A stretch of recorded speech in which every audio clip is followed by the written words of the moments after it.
నామానికి వందనాలు. కూడి వచ్చిన మీ అందరికీ నా హృదయపూర్వక వందనాలు చెల్లించుకుంటున్నాను. ఇక్కడున్న పెద్దలందరికీ నా హృదయపూర్వక వందనాలు చెల్లించుకుంటున్నాను. ఈరోజు నేను ఇంత సంతోషంగా ఉన్నానంటే అది దేవుడి కృప. ఎందుకంటే ఈ 40 రోజులు దేవుడు నా జీవితంలో ఎంతో గొప్ప కార్యం చేశాడు. నా పట్ల, నా బిడ్డల పట్ల ఎంతో ప్రేమ చూపిస్తున్నాడు. ఎందుకంటే ఈ 40 రోజు ఉపవాస ప్రార్థనలో నా బిడ్డ ఎంతో భక్తితో ఉపవాసం ఉంటుంది. ఉపవాసం ఉంటుంటే సాతాను శోధన చూడలేక ఆ బిడ్డ జీవితంలో ఎంతో అపాయం తీసుకొచ్చాడు. ఆ బిడ్డ స్కూల్కి వెళ్తున్న సమయంలో వేడి నీళ్ళు పెట్టుకుంది స్నానానికి. వేడి నీళ్ళు పెట్టుకుంటే కాలు తగిలి నీళ్లు వలిగిపోయి ఆ పిల్ల నీళ్ళల్లో పడిపోయి బాడీ మొత్తం కాలిపోయింది. సాటర్డే మార్నింగ్ జరిగింది. కానీ ఆ బిడ్డ స్కిన్ మొత్తం ఊడొచ్చేసింది, ఒంటి మీద ఏమీ లేకుండా అసలు. కానీ ఆ పిల్లకి ఏమీ కాలేదు. హాస్పిటల్ తీసుకెళ్ళాం. సేవకుల గారికి ఫోన్ చేస్తే పాపం సేవకులు వచ్చారు మా కొరకు.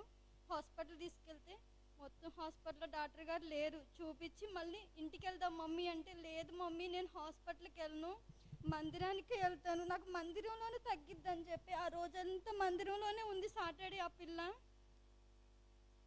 మందిరంలోనే ఉంది. మమ్మీ మంటుందా, ఒళ్ళు మండుతుందంటే, నాకేం కాలేదు మమ్మీ, నువ్వెందుకు భయపడుతున్నావు, నాకు దేవుడు నా ఒళ్ళంతా చల్లగా ఉంచినాడని నాకు ఆ పిల్ల ధైర్యం చెప్తుంది. సర్లే అమ్మ అని చెప్పి మళ్ళీ ఆ రోజు సాయంత్రం హాస్పిటల్కి వెళ్ళాం మేము. హాస్పిటల్కి వెళ్తే ఆ పిల్లకి మొత్తం డ్రెస్సింగ్ చేపించి ఇంటికి తీసుకెళ్ళాం. నెక్స్ట్ డే ఆ పిల్ల కనీసం మందిరానికి వచ్చే సిచ్యువేషన్ కూడా లేదు అసలు.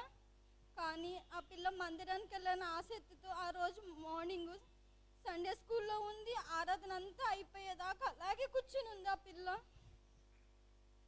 అసలు ఆ పిల్ల ఓర్పుకి నేను అసలు ఎంతో ఆశ్చర్యపోయాను.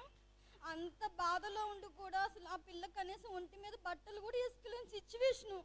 కానీ అంత గాయాలతో ఆ పిల్ల అంతా మందిరంలో ఉంది. హాస్పిటల్కి వెళ్దాం అంటే, లేదు మమ్మీ నన్ను ఆరాధన అంతా అయిపోయినాకే వెళ్తానని అంది.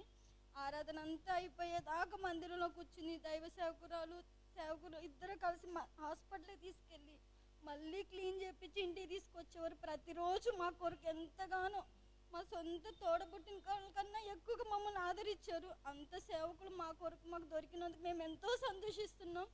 ఈ పిల్లలు చిన్న వయసు నుండి సండే స్కూల్లో ఎదుగుతున్నారు.